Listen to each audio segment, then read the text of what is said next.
Femmes, la politique, l'amour, peut-être le sexe et le reste. C'est le thème de cette émission avec trois invités. Evelyne Bress, bonjour. Bonjour, Patrice.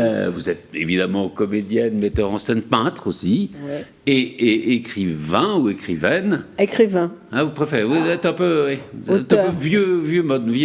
Ah oui, c'est ça. Je suis complètement démodée. Auteur avec un œuf, quand même. Ah, pas du tout. Non, alors. Non, Bon. on commence. On commence tout de bien. suite. On va commencer par un débat. Alors, J'ai mérité d'être un homme. Hein. Alors, vous êtes l'auteur, et comme quand on le dit, on ne sait pas si on met un E ou pas, on peut faire les deux, d'un livre qui s'appelle 5 jours dans la vie d'une femme. De la vie d'une femme. De la vie d'une femme, oui. Parce que c'est vrai qu'on a toujours tendance à penser à 24 heures dans... De la vie d'une femme. De la vie d'une femme de Stéphane Zweig. Hein. Oui, voilà, oui. ça fait penser à ça. Que mon héroïne essaie de lire un soir où elle est bourrée, Absolument. et elle n'y arrive pas d'ailleurs. On va raconter, c'est très amusant, c'est au fond une femme qui se retrouve seule le jour du réveillon, qui se dit, tiens, bon, plutôt que de rester seule bêtement... En tête à tête avec la dame qu'elle a préparée Absolument. pour ses enfants. Je vais partir à Et qui ne Biarritz. viennent pas, non, qui ont préféré aller réveillonner avec des amis, évidemment. Mais ce qu'il faut peut-être dire d'entrée de jeu, c'est l'âge de mon héroïne. Oui, elle a 70 ans. Elle a 70 ans. Mais c'est pas une mémé, c'est une femme. On va en parler. on va Donc en elle parler. part, juste pour dire en haut, voilà, elle se dit je vais pas rester toute seule. Donc elle part, elle prend un billet d'avion pour Biarritz et elle va à Biarritz dans le plus bel hôtel qui est l'hôtel du Palais. Elle prend une suite à plus de 1000 € la nuit. Hein, bon, Oui, allez, hop, on y va et on va voir ce qui va se passer après. D'accord, ben voilà. Nathalie Wolf, bonjour. Bonjour Patrice. Ça va bien? Ça va Alors, très bien. vous êtes maître de conférence à l'université de Versailles-Saint-Quentin et vous préfacez avec Laura Almaki un livre de Nicolas de Condorcet, alors qui était assez inconnu, qui est Conseil à sa fille et autres textes, où on voit, alors c'est assez étonnant quoi, comment des philosophes pouvaient être féministes avant l'heure. C'est-à-dire Oui, c'est que ça. et d'ici les femmes votent pas, on exclut la moitié de l'humanité. C'était quand même c'est pas d'aujourd'hui. Hein, Ah, non. Très précurseur et très méconnu, Condorcet, ce qu'on a voulu montrer avec Laura Almaki dans cet ouvrage. Ouais. Et on va parler avec Armelle Lebrun-Chopard. Bonjour. Bonjour. Vous êtes professeur de sciences politiques. Alors, vous avez été la première femme agrégée de sciences politiques. Absolument. Hein, c'est quand même voilà, formidable. Mais alors, ce que vous m'avez dit aussi, c'est que pendant 9 ans, il n'y en a pas eu d'autres. Exactement. Vous étiez la seule. Alors voilà, il y en avait une, c'était vous. Ensuite, il y en a eu une, ensuite deux, puis maintenant c'est acquis. Maintenant, c'est acquis, heureusement. Je rappelle le concours d'agrégation de sciences politiques, c'est un concours d'université De l'enseignement supérieur. L'enseignement supérieur qui se passe après le doctorat. Alors vous venez pour un magnifique livre qui s'appelle Femmes et République, qui est un livre collectif. Préfacé par l'historienne Michel Perrault, et dans lequel voilà, vous racontez un peu l'histoire, justement. On va voir ça, quand est-ce qu'on arrive au vote des femmes, relativement tardivement. D'ailleurs, j'ai noté une phrase de François Mitterrand que vous publiez, qu'il avait dite le 8 mars 1982. Le 8 mars, c'était la journée de la femme. La France, disait François Mitterrand, il faut le reconnaître, n'a pas été jusqu'à présent à l'avant-garde du progrès pour la libération de la femme. Nous avons été le dernier pays occidental, je dis bien le dernier pays occidental, à accorder le droit de vote aux femmes. Et puis d'ajouter, nous n'appliquons pas non plus la directive européenne sur l'égalité du traitement professionnel. C'est vrai que c'est très étonnant. La France qui a été un peu en avance sur la déclaration des droits de l'homme, sur tout un certain nombre de plans qui étaient De l'homme, justement. de l'homme. Mais sur le vote des femmes, sur la participation des femmes à la vie politique, on est très en retard. Alors, on est très en retard. Donc, dans le livre, on montre bien en plusieurs parties. La première partie, c'est la conquête de ce droit de vote et donc d'éligibilité, puisque ça va ensemble. La deuxième partie, c'est une fois acquis, et non pas octroyé, acquis ce droit de vote, comment les femmes vont exercer le pouvoir. Et puis il y a une troisième partie qui montre la représentation de la République. Et comme par hasard, cette République qui est dirigée par des hommes, elle est représentée par une femme. Absolument. Voilà. Marianne. Donc c'est très intéressant parce qu'il y a beaucoup d'images. Absolument. Oui, on va en voir quelques-unes pendant vous en verrez quelques-unes. Pendant qu'on parle. Donc la France est effectivement un pays très, très en retard, y compris par rapport à l'Europe pour le droit de vote, puisque beaucoup de pays européens l'ont obtenu après la Première Guerre mondiale.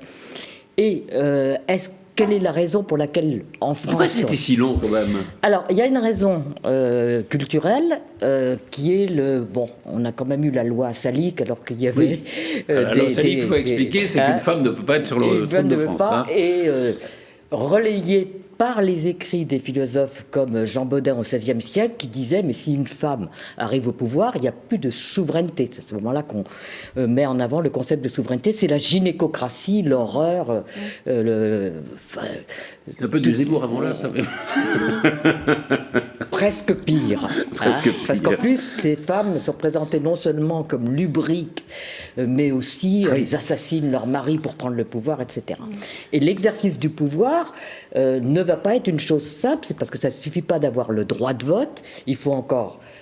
non pas simplement l'exercer, les femmes l'ont exercé très très bien dès le début, il n'y a pas eu plus d'abstention, mais elles n'arrivent pas à être élues, et il y a une régression même du nombre d'élus qui va se poursuivre dans les premières années, les 15 premières années de la Ve République. Oui, et vous traitez justement de la 4e République. Là, il faut raconter quand même, avant le droit de vote, il y a quand même eu des femmes ministres. Les premières, c'est avec Léon Blum.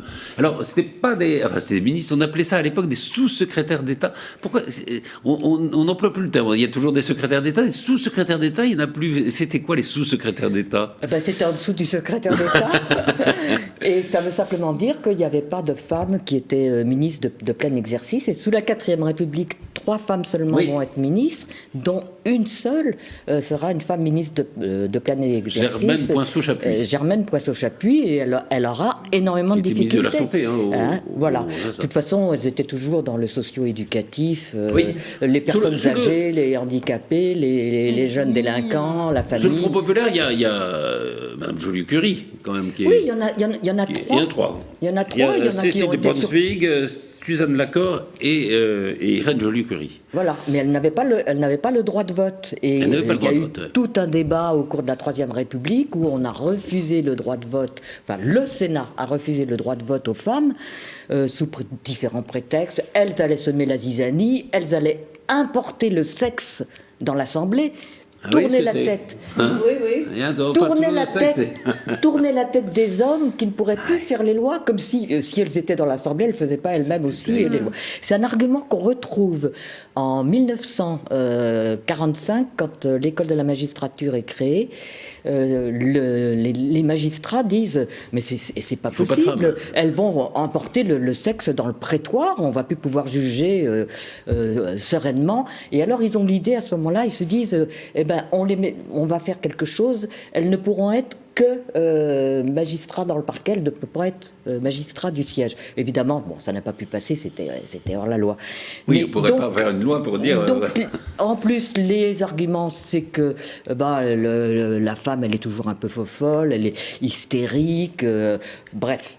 Il y a une nature de la femme, et la nature de la femme, c'est d'être au foyer et de faire des enfants. Et cette mentalité, cette idée subsiste malgré tout sous la 4e République, y compris quand elles ont le droit de vote, ce qui explique qu'elles sont dans les commissions, elles sont encore dans les commissions sociales, elles s'occupent des enfants. Ça a souvent été le cas, enfin longtemps été le cas, même dans les mairies, même dans les... les mairies, vous ne les voyez pas souvent en finance. Absolument. Là, je signale juste sous la 4e République, en secrétaire d'État, parce qu'elle était désignée, il y a eu Madame Tom-Patnot, qui était maire de Rambouillet, non? Absolument, les autres aussi ont été plus des élus locaux. Oui.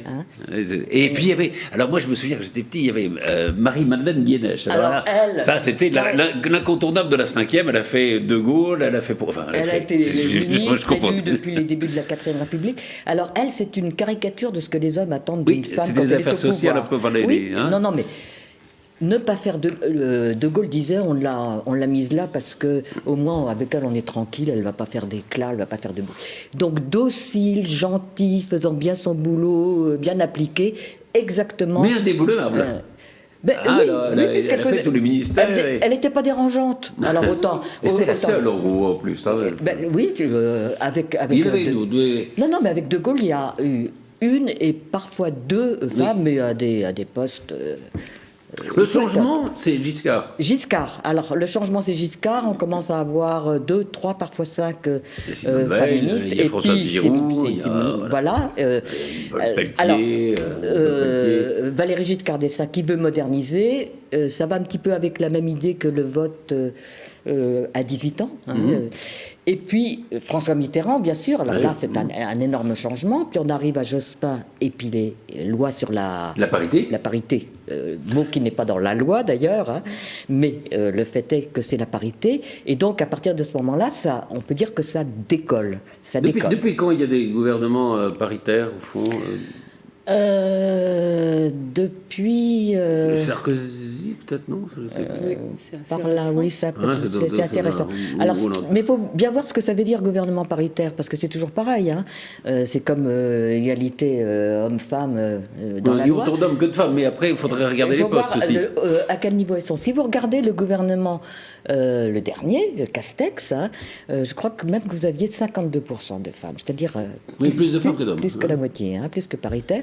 Mais vous n'aviez qu'une seule femme, hein, Florence Parly, qui avait un ministère régalien, hein, la défense. Donc il faut voir où on les met. Si vous regardez l'entourage du président de la République, ses conseillers, c'est tous masculins. C'est plus des hommes, oui. C'est plus, c'est que. C'est que des hommes. Après, c'est très français, ça, le ministère régalien. Mais est-ce que le ministère du Travail, par exemple, c'est pas aussi important que le ministère de la Justice? Vous voyez ce que je veux dire? On est très focalisé sur le régalien, mais il y a peut-être des ministères qui sont aussi importants. Et au Travail, c'était Elisabeth Borne, qui est devenue Premier ministre, quand même. Bien sûr, il y a des ministères tous les ministères sont importants. Hein. Le travail du cabinet du premier ou de la première ministre, c'est un ensemble et c'est transversal. Mais un ministère régalien, ça implique aussi un ordre hiérarchique dans le. Oui, c'est bien sûr, dans l'ordre protocolaire, notamment. Oui, oui. Et de prestige, puisque c'est ça qui les intéresse le plus, les hommes. Alors, une femme Premier ministre, c'est vrai que ça. Première, hein. Première ministre. Elle dit première, oui. Ah, vous n'êtes pas d'accord? Vous préférez Premier ministre, hein, Evelyne?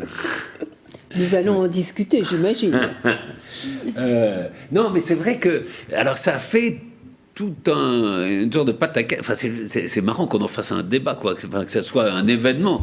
Alors, c'est vrai qu'il n'y en a eu qu'une jusqu'à présent, qui était Édith Cresson, que ça ne s'est pas très bien passé, qu'elle était envoyée un peu au casse-pipe, hein. Et elle est celle qui a duré le moins longtemps au gouvernement. Et qui a duré moins d'un an. Oui. Moins d'un an. Il faut dire qu'elle n'avait pas une très bonne voix. Elle avait une voix un peu perchée. Ça, c'est la comédienne qui parle. Ben oui, c'est ça. Il faut avoir... On parle beaucoup de ça sur les femmes. C'est très intéressant ce que vous dites, parce que dans les campagnes électorales, il est possible que... Je ne sais pas, ça c'est c'est peut-être des études un peu machistes d'ailleurs qui disent ça, mais que les voix des femmes sont peut-être un peu moins prégnantes que celles des hommes, qu'il faut des voix plus graves, etc. Ça dépend des unes et des autres, peu importe. Et ça peut être aussi la même chose pour un homme. Un homme peut très bien ne pas avoir la voix posée, une voix qui porte, je crois que si on prend Édith Cresson, il n'y a pas que la voix. Hein, c'est-à-dire qu'il y a quand même eu, elle a quand même dû subir la trahison, les coups bas de tout le Parti socialiste, en gros, et de Pierre Bérégovoy notamment, qui se disait pourquoi c'est pas moi qui ai été nommé à sa place. Enfin, et en plus, elle succédait. Les injures, la Pompadour. Ça, vous n'allez pas l'avoir. Vous n'allez pas l'avoir avec Elisabeth Borne. Non. Ça serait plus politiquement correct d'avoir ce type de réflexion. Oui. Mais l'idée de la voix, c'est aussi un des arguments qui a été donné pour ne pas leur donner le droit de vote. Et pour les empêcher même d'être avocates. Ben oui, parce qu'elles n'auraient pas le coffre. La première avocate en 1900 seulement. C'est-à-dire qu'à l'époque... Oui, déjà, c'est très en avance par rapport à d'autres professions. Mais sous la Révolution française, il y a très très peu d'hommes qui... Voilà, la Révolution, elle est pleine de contradictions. Oui, la Révolution, les femmes qui sont là. Les femmes sont là, Olympe de Gouges, Théroigne de Méricourt et d'autres, mais quand les Montagnards et Robespierre arrivent au pouvoir, malheureusement, on leur coupe la parole et la terreur va aussi être terrible pour les femmes. Et pour revenir sur ce qu'on était en train de dire à l'instant, en plus des arguments autour de la voix, il y a aussi des arguments qui sont les femmes, elles ont leurs règles, elles tombent enceintes, les grossesses, et ça empêche de voter. C'est vraiment un argument qu'on va trouver. L'argument de Condorcet. Oui, c'est ça. C'est trop drôle, l'argument de Condorcet. L'argument de Condorcet qui dit alors si vous avez un rhume ou êtes malade, vous les hommes, pourquoi on vous empêcherait pas de voter à votre tour? Mais c'est vrai que cet argument-là de la grossesse, des règles, revient beaucoup. Est-ce qu'il n'y a pas aussi cet argument politique qu'on a beaucoup entendu et qui fait que la gauche peut-être a hésité, que les femmes aient voté plutôt à droite, étaient plus conservatrices. Alors, mais et quand vous dites que Robespierre, au fond, il y a peut-être aussi cette vision de la femme, non? Alors l'argument de les ou alors elle vote comme leur mari. Ou comme le curé. Comme le curé. Comme le curé l'a dit. Comme le curé, voilà. Alors là, c'est un argument qui a effectivement été donné, l'argument politique. Elles vont renverser la République qui était devenue laïque à tout crin. Et justement, quand elles ont le droit de vote au début de la 4e République, eh bien, elles votent pratiquement comme les hommes, un tout petit peu plus à droite, c'est-à-dire un petit peu plus MRP. Et effectivement, on va avoir, parmi les députés qui sont élus, la majorité des femmes élues, c'est des femmes communistes. Absolument, oui, c'est vrai. Et on parlait de première ministre. Il y a quand même... alors, est-ce que c'est un plafond de verre? Est-ce que il y a des circonstances politiques qui peuvent l'expliquer? Mais au fond, jusqu'à présent, jamais aucune femme... Il y a des femmes qui sont arrivées au 2e tour, Marine Le Pen, Ségolène Royal. La présidence de la République, ça n'a pas vraiment marché. Est-ce qu'il y a encore un petit plafond de verre qui fait que, je ne sais pas, 1 ou 2% ou 3% des électeurs ne voteraient jamais pour une femme, bien qu'on ne puisse pas le dire, dans les sondages, personne ne se vanterait de ça, mais est-ce que ça pourrait exister, ça? Ça a changé, hein. Et c'est là que ce qu'a dit Édith Cresson récemment, qu'il y a un gap entre l'opinion vous y croyez à ça? Oui.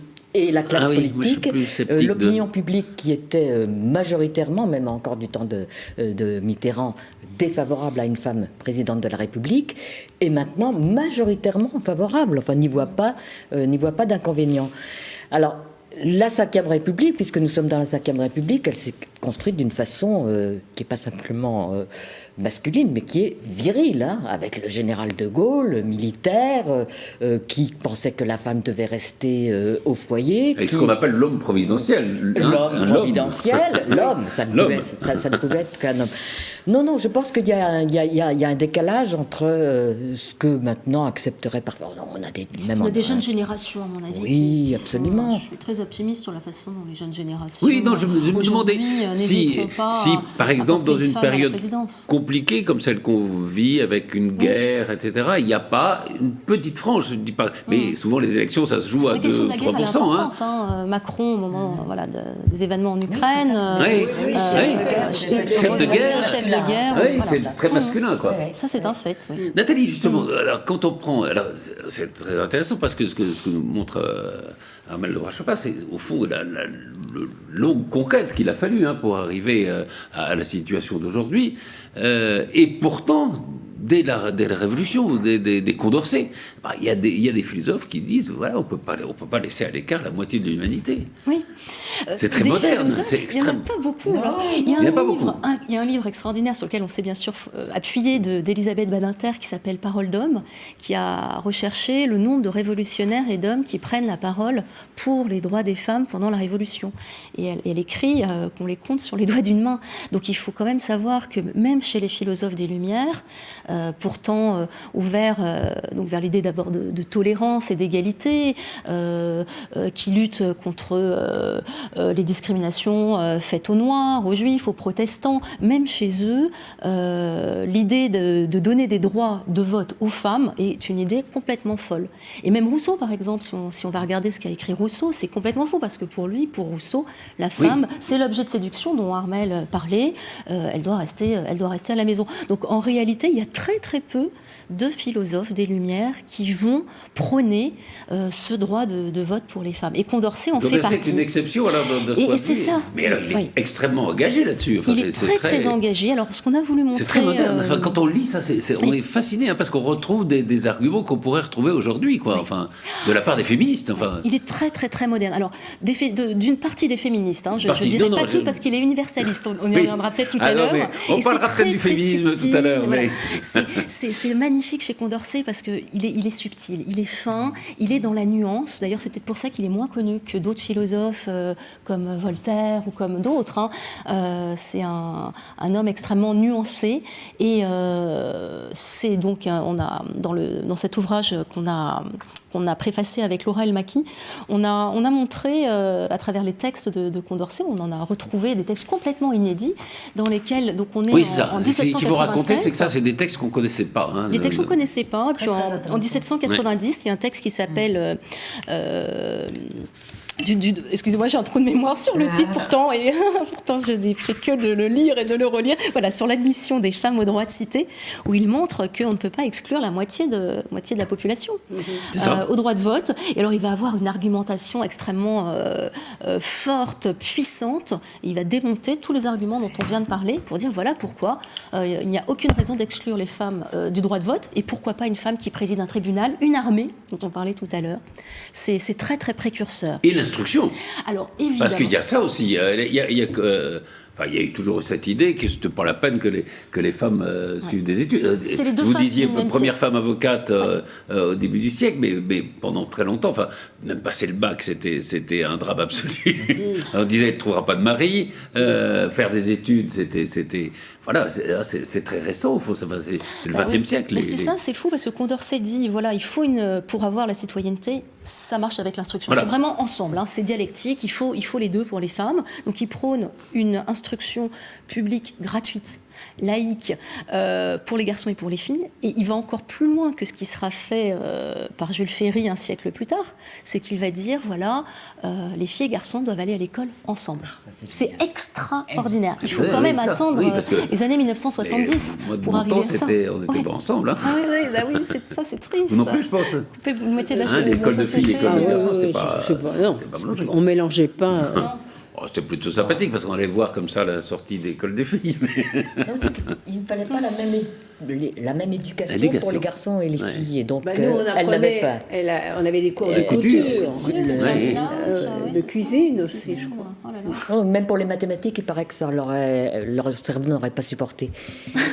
Mais cela dit, on a toujours cette différence, c'est-à-dire que, en gros, les filles sont meilleures que les garçons dans le secondaire, mais quand on passe aux grandes écoles, y a cette sorte de pression sociale qui fait que c'est plus les garçons qui y vont, notamment dans les sciences. Il y a eu des études très, très remarquables là-dessus. Enfin, il y a plus de garçons qui vont à Polytechnique que de filles. Elisabeth Borne étant une exception parce qu'elle est polytechnicienne. Mais enfin, il y en a eu peu au départ. Oui, mais c'est encore le cas, moi qui enseigne à l'école polytechnique. Oui. J'ai à peu près 5-6 filles sur 20 élèves, oui. Alors que dans les études, elles sont meilleures. Et en fac de droit, nous avons, je dirais, 70% de filles dans nos amphis. Et en fac de médecine, c'est pareil. C'est le contraire, c'est beaucoup féminisé. En droit, en médecine, enfin dans les... Non, en fait, les études montrent qu'à l'université, les filles sont meilleures que les garçons, elles redoublent moins, etc., etc. Mais après, on a une question qui est vraiment une question de culture, c'est-à-dire qu'elles ne s'orientent pas vers les carrières et les études scientifiques. Et donc, c'est là qu'on revient à l'éducation, mais l'éducation en amont de l'école. à commencer par la maison, commencer par le rose et le bleu, les jouets pour les garçons, les jouets pour les filles. Pas faire comme a fait le supermarché d'à côté il y a quelques années, qui a voulu être très féministe. Donc il a dit les camions, ça peut être aussi bien pour les petites filles que pour les garçons. Et donc il y avait des camions roses pour les filles. Pour les filles et bleus pour les garçons. Barbie, quoi. Là, votre livre s'appelle Femmes et République, donc c'est très français. Enfin, c'est évidemment sur la République, c'est la France. Est-ce que la situation des femmes s'est mieux passée ailleurs, où il n'y avait pas justement de République? Ah, ben là, c'est oui. Enfin, la démocratie, je veux dire, enfin, je pense aux pays anglo-saxons, notamment, enfin, qui n'ont pas forcément des républiques, puis sont des démocraties. Ce sont des démocraties, hein, si on prend la. Oui, des démocraties. Non, je parle de démocratie, mais la République, au fond, est-ce qu'elle a été un encouragement pour les femmes ou peut-être un frein? Alors, il faut savoir de quelle, si on parle de l'Europe, de quelle république on parle. Si on regarde le Royaume-Uni, mais si on regarde... Je parle de la République française. Oui. Royaume-Uni, finalement, il y a eu des femmes premiers ministres bien avant nous. Et regardez les pays du Nord aussi, et là, je crois qu'il y a une culture... oui. Qui vient de la religion, on sait que dans les pays protestants, qui sont d'ailleurs plus ouverts, qui ont été plus ouverts par exemple au divorce, au droit de divorcer, on sait que les femmes accèdent plus facilement à des fonctions publiques, mais auparavant, elles ont déjà eu plus de droits civils. D'ailleurs, quand on a regardé, quand il y a eu la nomination de Madame Borne, première ministre, il y a eu des cartes qui ont été faites. On voit, oui, dans les pays nordiques, et puis dès qu'on arrive aux pays latins, non. En gros, c'est un peu ça. Exactement, les pays catholiques. Oui, catholiques, absolument. Oui. Donc ça, dans les pays catholiques, il n'y a pas de femmes ecclésiastiques, alors que vous avez des pasteurs heureux.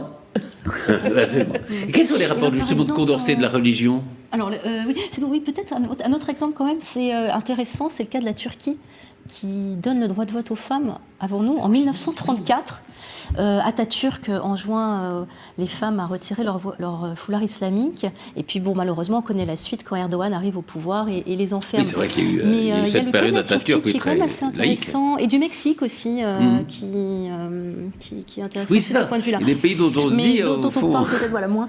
Oui, mais alors, Condorcet et la religion, écoutez, c'est vrai que la question des femmes, elle est toujours liée à la question du corps, à la question donc de la religion, évidemment. Et Condorcet va faire partie avec les encyclopédistes, c'est le dernier des encyclopédistes, ils sont à peu près 150 auteurs, et beaucoup sont croyants. On a Diderot qui est athée, mais la plupart quand même sont croyants, et tous vont lutter, non pas contre la religion, mais contre le pouvoir de l'Église, contre les excès de l'Église, contre le fanatisme de l'Église, et Condorcet va s'inscrire dans ce droit fil de contestation de l'obscurantisme religieux. Evelyne Dress, la politique, ça vous intéresse? Oui, forcément. Difficile de... Est-ce que vous voteriez plus pour une femme ou pas, ou vous êtes égal? Mais je vais me faire haïr. Je préfère un homme. Alors, oui, vous pensez que c'est plus masculin, la fonction politique? C'est-à-dire, vous avez eu Golda Meir et vous avez Merkel en Allemagne, mais elles ne sont pas Thatcher. Thatcher. Oui. Alors, elles ne sont pas très féminines. Regardez ce qui se passe dans les pays. Ce sont des femmes. Estonie, Moldavie, etc. Oui. Est-ce qu'on choisit un président de la République sur le genre? Est-ce qu'au fond, la question n'est pas tronquée? Absolument. Non, mais on devrait se foutre complètement de savoir si c'est un homme ou une femme. C'est vrai que c'est ça. Non, il faut avoir une autorité naturelle. Et ça, c'est pas féminin ou masculin. C'est une personne. Et voilà. Mais je pense qu'il faut quand même donc quelqu'un qui a une voix et une présence. Il y a des micros. Oui.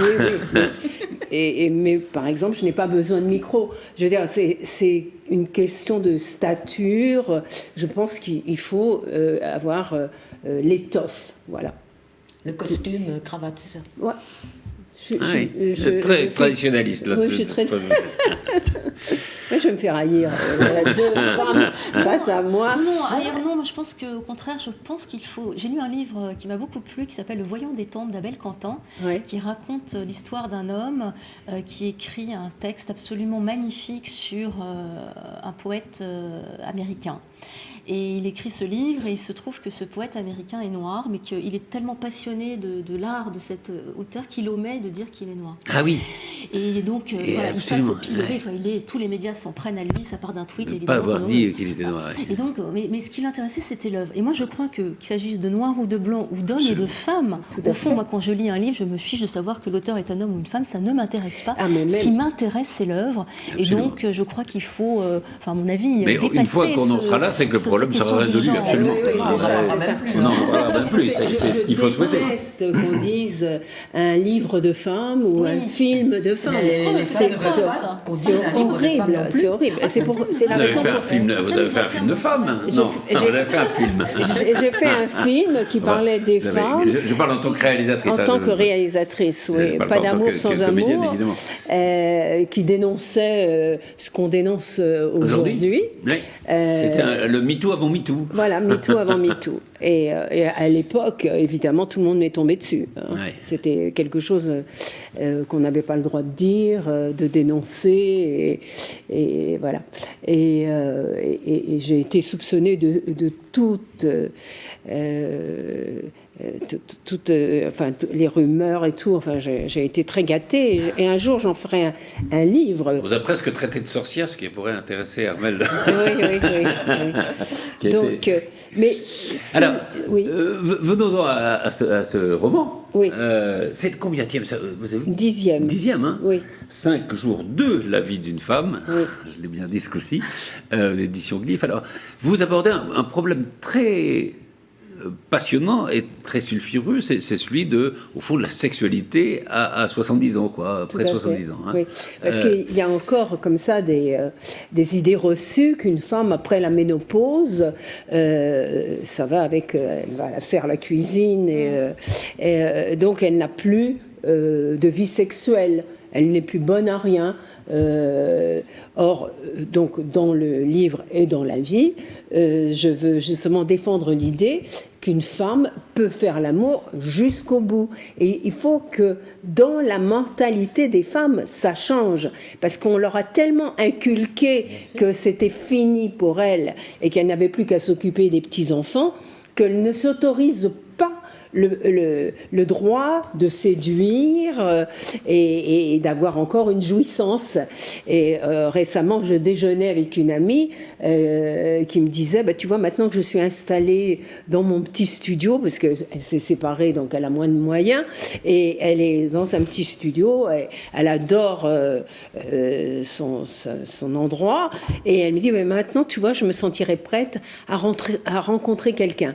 Je lui dis, ah bon, mais tu as quel âge? Elle me dit 80 ans. Ah, oui. Ah, mais tu crois que tu serais capable de faire l'amour? Bien sûr. Moi, ça ne dépend que de l'autre. Voilà. Et donc, les hommes ont le droit de faire l'amour jusqu'au bout, jusqu'à 80 et 90. Quand ils peuvent, oui, certes. Mais oui. Oui, c'est plutôt les mecs qui c'est plus difficile. Mais donc, une femme peut avoir du désir. Elle peut lubrifier jusqu'au bout. C'est peut-être pour ça que dans votre roman, l'héroïne, donc on l'a dit, qui part comme ça parce qu'elle est toute seule pour le réveillon de Noël, elle part donc à l'hôtel du Palais à Biarritz. Pas forcément dans l'idée de trouver quelqu'un au départ. Non, c'est pas du tout dans son... Elle part d'ailleurs pour une nuit, simplement. C'est pas dans son état d'esprit de rencontrer quelqu'un. Voilà, c'est dire je vais pas être seule, donc elle se fait un bon dîner, voilà, c'est ça, avec du vin, alors qu'elle n'a pas l'habitude d'en boire, voilà, etc. Et elle s'offre, une chambre hors de prix, parce qu'elle n'a pas l'intention d'être la plus riche du cimetière. Donc voilà, elle est partie comme ça, sur un coup de tête, pour ne pas rester chez elle, toute seule, le soir du réveillon. Quand elle voit les prix de la carte aussi, elle se dit, oulala, ça va me coûter cher, mais enfin bon... Voilà. Et donc, elle n'a pas les moyens de rester plus d'une nuit. Oui. Et puis, les rencontres, la vie... une petite attirance pour un garçon assez jeune. plus jeune qu'elle, bien sûr, bien plus jeune qu'elle. Bien plus jeune. Alors, c'est peut-être ce que disait, parce que après, il disait, au fond, c'est peut-être plus dur à 80 ans pour les mecs, les femmes. Oui. Est-ce que c'est pour ça que... Non, mais est-ce que... Ils s'en vendent facilement. Hein? Je dis, quand ça leur arrive, ils s'en vendent facilement. Oui. Non, mais est-ce que c'est pour ça? Alors, à partir de 70 ans, au fond, une femme qui veut avoir une vie sexuelle, elle a plutôt tendance à rechercher des partenaires plus jeunes qu'elle. C'est-à-dire que, pardon messieurs, mais à 70 ans, généralement, les hommes se sont laissés aller, ils ont du ventre, ils sont... Bon, voilà. Et donc... Quand on a 70 ans... Ils ont des souvenirs. on a envie de chair fraîche, nous aussi. Hein, donc on ne veut pas pousser la petite voiture. Oui, c'est ça. En fait, votre roman, c'est l'anti-couple. Il y a un peu d'autobiographie. C'est nous ne vivrons pas ensemble. Il y a un peu, d'autobiographie... Dans le roman, évidemment. Je parle de vous êtes allé aussi à cet hôtel, hein, ça vous est arrivé? Ça m'est arrivé justement après réaliser Pas d'amour sans amour, mon film subversif pour l'époque, et où la France entière du métier du cinéma m'était tombée dessus, parce qu'en plus, non seulement je disais des choses dont on ne parlait pas, mais j'étais auteur, réalisateur, producteur. Je jouais le rôle principal du film. Ça, c'était absolument insupportable. Ah oui. Et alors que le film était sélectionné pour les Golden Globes à Los Angeles, et que là-bas, j'étais invitée par toutes les ligues de femmes, et on disait... Elle écrit, elle produit, elle joue, elle réalise, ça s'appelle Evelyne Dress. Alors ici, elle écrit, elle produit, elle joue, elle réalise, elle balaye pas le plancher pendant qu'elle y est. Donc j'ai été aussi obligée de distribuer mon film. C'est quoi? C'est une misogynie du métier? Oui, bien sûr. Ouais. Mais c'est la même dont vous avez parlé. Politique, voilà. Ouais. Mais elle est très ancrée. Et bon, il y a tellement... C'est un sujet qui devient tellement large, tellement vaste, qu'il me semble qu'une heure ne suffit pas pour en parler. Et donc, j'ai distribué donc mon film, qui a fait un bon score, meilleur que certains films. Et puis quand il est passé à la télévision, il fait plus de 7 millions et demi. 7 129 080 téléspectateurs face au foot sur TF1, PSG Guingamp, match de la Ligue. Donc un énorme succès. Et voilà, bon. Et donc on vous en a voulu un peu pour ce succès. Oui. Jusqu'à présent, je n'ai pas réussi à faire le deuxième film parce que tout de suite après, c'était absolument impossible. J'ai eu la chance de découvrir que j'étais capable de peindre d'abord et puis ensuite d'écrire. Et donc, voilà, je me suis réparée avec l'écriture. Parce que ce que vous dites sur l'âge, alors... la sexualité, c'est une chose, mais l'âge des comédiennes, c'est aussi un problème. Tout à fait. Je suis une comédienne vieillissante. Alors, quand on me propose un rôle, c'est un rôle de grand-mère, parce qu'en plus, j'ai le culot de laisser mes cheveux blancs. Catherine Deneuve ne laisserait pas ses cheveux blancs. Elle sait très bien que ça la limiterait dans les rôles. Nathalie Baye...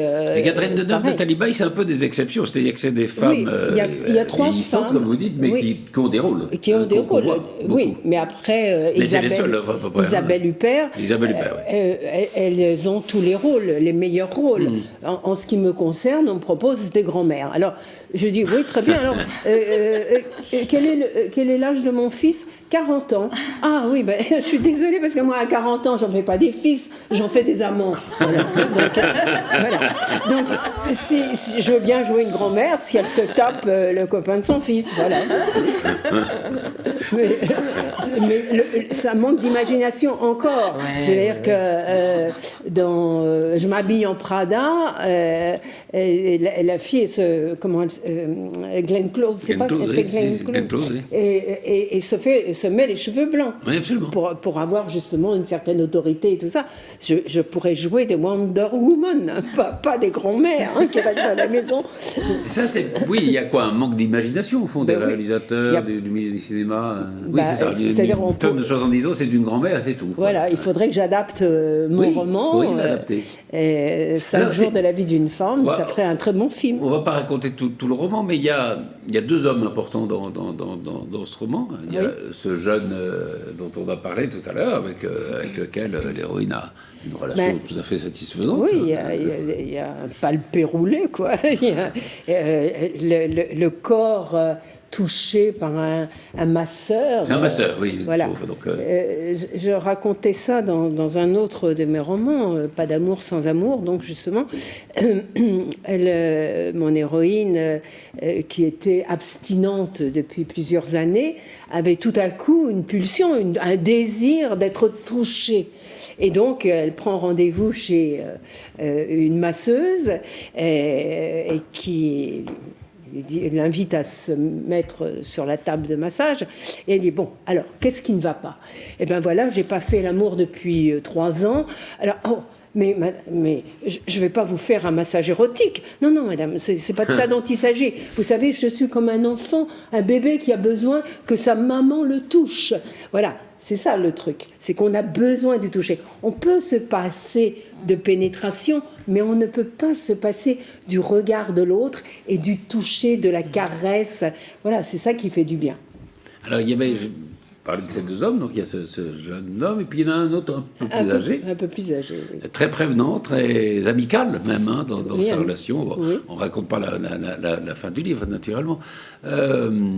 Est-ce qu'il y a, au fond, est-ce qu'il y a un type d'homme qui s'intéresse aux femmes âgées ? Ah, la bonne question. Oui, des jeunes hommes qui s'intéressent à des femmes mûres. Pas plus tard qu'hier, je me suis fait draguer en arrosant mes plantes sur le boulevard. Et tout à coup est arrivée une jeune femme qui était la compagne, qui dit « Qu'est-ce que tu veux ? Tu me veux encore ? Qu'est-ce que tu veux ?»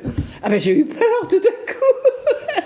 Et ça m'amusait heureusement parce que je ne lui ai rien répondu. J'ai continué à lui sourire. Mais donc, oui, elle était inquiète de mes cheveux blancs. De mes cheveux blancs, oui, comme quoi les femmes sont des choses. Armelle Lebrun-Chambard, vous êtes aussi intéressé, alors vous aviez fait un livre dessus, et puis il y a un chapitre dans ce livre, où à la première dame. C'est intéressant ça, parce qu'il n'y a pas de statut, mais c'est un rôle qui compte quand même. Tout dépend de la personne. Tout dépend de la personne. Tout dépend de la personne. Le meilleur exemple, c'est Bernadette Chirac. Premier mandat de Jacques Chirac effacé. Elle dit à quoi je cherche, j'existe pas. Tout, il n'y en a que pour Claude, sa fille, qui gère la communication de Jacques Chirac. Et puis Chirac, au 2e mandat, il a un petit problème de santé. Et elle reprend les choses en main. Et là, elle va vraiment les reprendre en main. Et ça a été favorisé par le fait qu'elle s'est occupée des pièces jaunes. Et là, elle a acquis une popularité qui lui a permis ensuite de s'imposer. De s'imposer. Et alors ensuite, ça dépend évidemment des personnalités. Hein. On voit qu'actuellement, Brigitte Macron... elle a un rôle important. Voilà, Emmanuel, je ne sais pas ce qu'il ferait sans... Oui, sans Brigitte. Sans Brigitte. Hein. Et puis on voit... Et là aussi, il y a une différence d'âge. Hein. Oui, dans le bon sens. C'est bien. Dans le bon sens. Ah, moi, j'adore. Ouais. J'adore ce couple, excusez-moi, mais franchement, le fait que Emmanuel Macron soit amoureux, et alors, évidemment, il a été traité de... absolument, oui. À son égard, surtout elle. Surtout elle. C'est horrible. Alors que c'est absolument magnifique. C'est déjà un point positif. Mais c'est vrai que... Mais on a cet exemple-là, et c'est ce qui est très frappant, c'est-à-dire que pour beaucoup de gens, c'était impossible. Oui. Ça ne pouvait pas exister de relation entre un homme. Et donc, ou alors ça cachait quelque chose. Enfin, vous ne pouvez pas imaginer qu'il pouvait y avoir une histoire d'amour. L'homme est forcément un gigolo ou un homosexuel s'il tombe amoureux d'une femme plus âgée que lui. Et ce que je dis toujours, c'est que à l'horizontale, on se ressemble toutes, quel que soit l'âge. Et ce qui est extraordinaire, je l'ai vécu plusieurs fois avec des copines à moi, dont je sais qu'elles ont une grosse cicatrice qui barre le milieu du ventre et tout ça. Mais quand un homme est amoureux, il ne voit pas la cicatrice, il voit rien, il voit pas la ride ni rien. L'amour rend aveugle. Ben oui, l'amour rend aveugle, mais c'est surtout la personne qui est importante. C'est pas voilà. Et aussi, je sais pas si j'ai le temps, mais lorsque j'étais comédienne, je tournais dans une propriété d'un loueur de chevaux et de carrosses, etc. Et c'est sa femme qui me maquillait. Alors, il y a une grande proximité avec la maquilleuse quand on est comédienne, et je la trouvais très moche. Bon. Mais en tout cas, son mari rentrait toutes les 5 minutes dans la cuisine où elle me maquillait et il disait « Ma chérie, t'as pas chaud, t'as pas froid, tu veux un petit café ?» Et moi, qui avais déjà des difficultés dans mon histoire de couple, j'étais admirative. J'ai dit « Il est quand même extraordinaire, ton mec. » Alors il me dit « Oui. » J'ai dit « Comment tu l'as rencontré ?» Je faisais mon service militaire quand j'ai... « Ah bon, tu es israélienne ?» Ah non, pas du tout. J'étais un garçon. J'ai dit « Ah bon, mais... » Lui, c'était genre Errol Flynn, la petite moustache et tout, le mec viril et tout. Je dis, mais il est tombé amoureux d'un garçon et maintenant il est avec une fille. Alors il me dit, mais alors, il est amoureux d'une personne, pas d'un sexe. C'est ça. Ça me rappelle une histoire, je ne sais pas qu'on racontait, je ne sais pas si elle est vraie, mais c'était, je crois que c'était Général de Gaulle qui avait pris des cours d'élocution avec Escante de la Comédie Française. Et un jour, elle va le voir jouer à la Comédie Française, et à la fin, il va le saluer, il fait « Mais sa amitié à Madame Escante, comment va-t-elle ?» Et Escante lui dit « Elle fait son service militaire. » Oui, voilà. On est amoureux d'une personne, et quel que soit l'âge, quel que soit le sexe, peu importe. C'est la personne qui compte, et c'est ça qui est beau. Tu te souviens, aux Premières Dames, il y en a un qui n'en a pas eu, ou presque, c'est François Hollande. Presque, effectivement. Pratiquement, Valérie Trierweiler, elle n'a pas compris ce qu'était ce rôle. Elle cochait pas les cases. Elle cochait pas les cases. Parce que le président de la République en France, c'était, selon une règle non écrite, ça devait être un homme marié. Marié, absolument, ouais. Pas divorcé et pas marié avec une divorcée, ce qui était le cas, ça a posé problème pour Raymond Poincaré, parce qu'il n'était pas divorcé, mais il était marié à une divorcée. Et ça posait un problème. Et la presse s'en est mis à cœur joie. Cela dit, même sous la 5e, je me souviens, en 1974, on a reproché à Chaban-Delmas d'avoir divorcé. Mais encore, c'était un argument. Et c'est vrai que ni Mitterrand ni Giscard, qui pourtant ont peut-être eu des aventures, n'ont jamais divorcé pour être Chirac non plus. Oui, voilà. Ouais, c'est quand même... En 2007, quand il y a eu la primaire socialiste, Fabius était sur les rangs et il songeait à se remarier pour... parce que ça devenait... Donc, véritablement, la coupure, c'est... c'est Sarkozy. C'est 2007, oui. Oui, c'est Sarkozy. C'est le divorce de Sarkozy pendant son mandat. Pas seulement Sarkozy, c'est Ségolène Royal. Ségolène Royal, oui. Non seulement une femme au second tour, mais même pas divorcée, elle n'était pas mariée. Elle n'était pas mariée. Et fille mère, qui avait 4 enfants. Et il y a la rupture avec François Hollande pendant la campagne électorale, ce qui ajoute un peu à la difficulté de cette campagne, effectivement. Et puis ensuite, on voit arriver un divorcé, Sarkozy, qui en plus... redivorce, se remarie à l'Élysée. Et puis, l'évolution continue. Et là, on arrive avec François Hollande, qui introduit sa maîtresse comme première dame. Et qui reste d'ailleurs pas longtemps. Et François Hollande... et après la deuxième, elle ne se met pas du tout en avant, d'ailleurs. Elle ne veut pas jouer ce rôle-là. Elle ne veut pas jouer ce rôle, absolument. Et puis, être sous les colibets. C'est un peu une modernisation, quand même, non Oui, mais là on est revenu, on est un peu revenu en arrière. Absolument, mais avec une différence. Parce que chacun fait comme il veut, mais donc la c'est pas différence plus mal. d'âge, pour moi, effectivement, ça compte pas du tout. Ce qu'il y a, c'est qu'on est dans un couple. Oui, c'est important. Oui, mais pour moi, c'est un couple hyper traditionnel. Alors la différence, c'est que et là aussi la femme du président qu'on a appelé avec Sarkozy, la première dame, allusion à la First Lady. Oui, alors qu'il n'y a pas de statut en France. Mais il n'y en a pas aux États-Unis non plus. Il y a quelques règles. Et donc, elle devait être discrète. Il y a des présidents de la République comme Fallières qui imposaient à leurs femmes de marcher 10 pas derrière. Et là, on voit que physiquement, Yvonne de Gaulle n'est pas montée à la tribune avec le général. Elle s'est même perdue dans la foule au Canada, puisque... Et puis, les gardes du corps l'avaient... Oui, les gardes du corps l'avaient perdue. Yvonne, où est-elle ?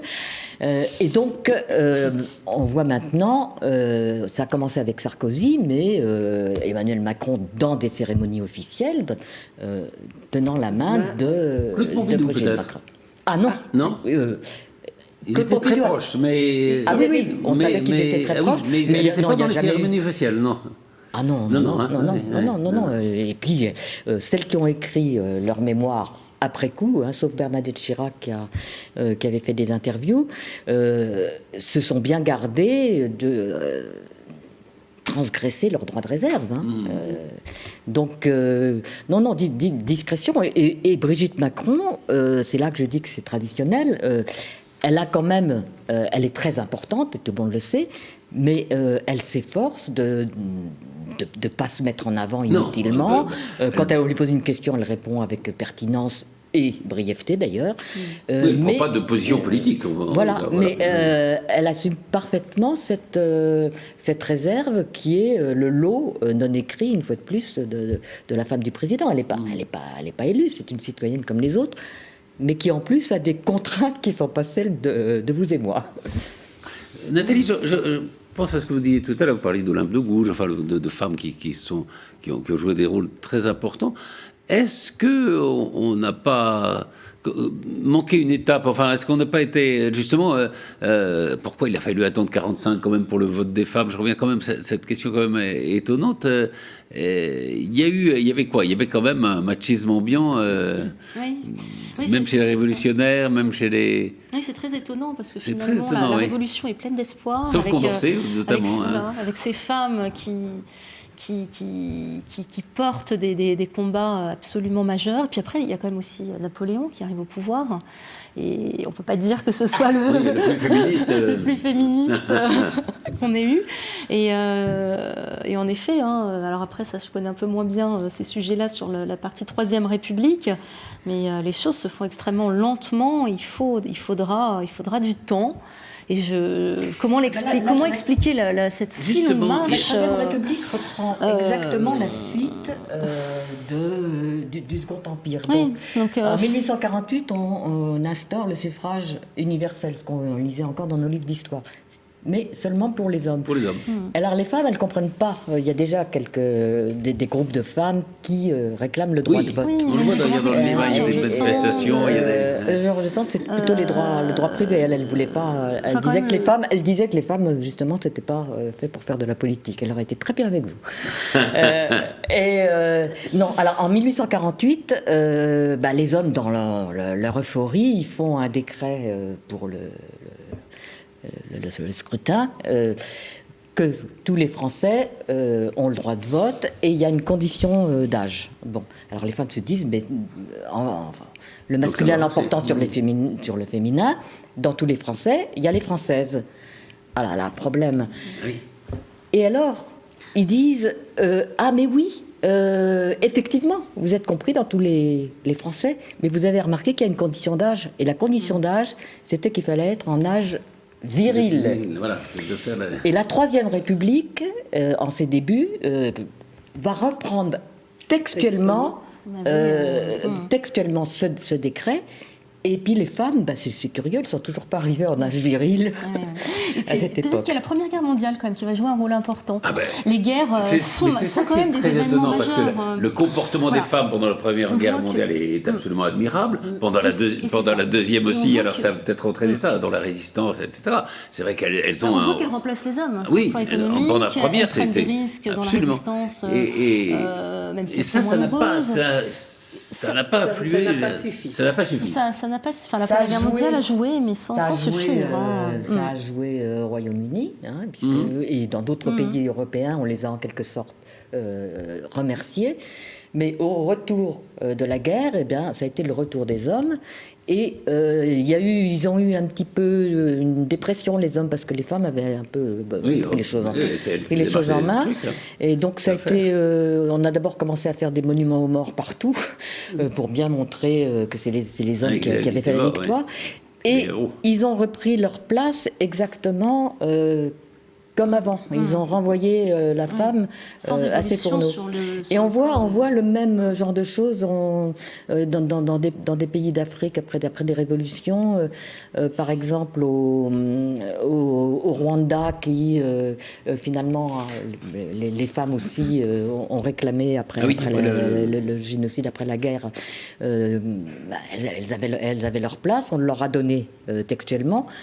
Sur le plan politique, elles ont beaucoup plus d'élus que 50%, mais on les a fait, les hommes les ont fait rentrer peut-être encore plus durement à la maison, parce qu'il y avait une perte de pouvoir de leur part. Donc là, on voit bien qu'il y a quand même un problème. C'est pas simplement une étourderie de la part des hommes, ou un phénomène culturel qui se prolonge sans qu'on le veuille. Il y a quand même une résistance, et cette résistance est celle des hommes. C'est vraiment la Deuxième Guerre mondiale qui va marquer une rupture très, encore très grande. Encore que, comme vous dites, sous la 4e République, peut-être aussi parce que ce sont des régimes... parlementaires où les partis ont beaucoup de pouvoir. Exactement. Et les partis sont plutôt aux mains des hommes, au fond. Oui, mais on avait un mode de scrutin sur la 4e République, la représentation proportionnelle, qui permettait de faire des listes. Absolument. Et on s'arrangeait pour les mettre, y compris les communistes, dans une position où elles n'étaient pas éligibles. Et Lucie Aubrac, par exemple, a été mise dans une position non éligible par Waldeck-Rochet, qui trouvait que cette femme prenait un petit peu trop d'importance. C'est le premier secrétaire du Parti communiste. Voilà. Merci infiniment. Je rappelle ce livre à la documentation française, donc qui est un livre collectif avec une préface de Michel Perrault, Femmes et République. Nathalie Wolf, donc Nicolas de Condorcet conseille à sa fille, et autres textes, c'est Folio. Oui, ça s'appelle Conseil à sa fille parce qu'il écrit, je voulais le dire tout à l'heure, si j'ai encore 10 secondes, il écrit, il est condamné à mort par Robespierre, il est en fuite, il se cache chez une femme, Madame Vernet, qui le cache à Paris, puis finalement il est arrêté, et il sait qu'il va mourir, et il écrit un très très beau texte à sa fille, absolument magnifique, ça s'appelle Conseil à sa fille, où il lui dit, au fond, pour être heureuse, il lui donne tout un ensemble de conseils extrêmement modernes et émouvants, pour être heureuse. Alors déjà, c'est pas le bonheur dans le mariage, donc ça aussi c'est extrêmement précurseur, et en plus pour l'époque. Et il lui dit, aie l'estime de toi, et trouve un travail que tu aimes, et c'est pour ça que le recueil s'intitule Conseil à sa fille. Donc c'est vraiment un combat qu'il a mené sur le plan politique et qui s'adresse à toutes les femmes, et cet ouvrage se termine sur ce texte très intime où il s'adresse à une femme, sa fille. Et l'estime de toi, ça pourrait être le sous-titre de 5 jours de la vie d'une femme, d'Evelyne Drest aux éditions Glyphes. J'espère que vous allez avoir la possibilité de l'adapter au cinéma ou au théâtre, ça ferait un excellent scénario. Toutes les critiques ont dit que ça ferait un très bon film. Ah ouais. Je suis d'accord. Et en plus, je pourrais jouer le rôle. Voilà, on a l'actrice principale, le scénario, qu'est-ce qui manque? Un peu d'argent, c'est tout. Oui. Et encore, ça ne coûte pas très cher. En plus, oui, il ne pourrait pas la suite à 1 000 € la nuit. Oui. Il me fera un prix. Oh oui, il serait très très heureux que je vienne tourner à l'hôtel du Palais. Merci beaucoup, merci à toutes les trois, et à très vite pour une nouvelle émission d'Yves Livre.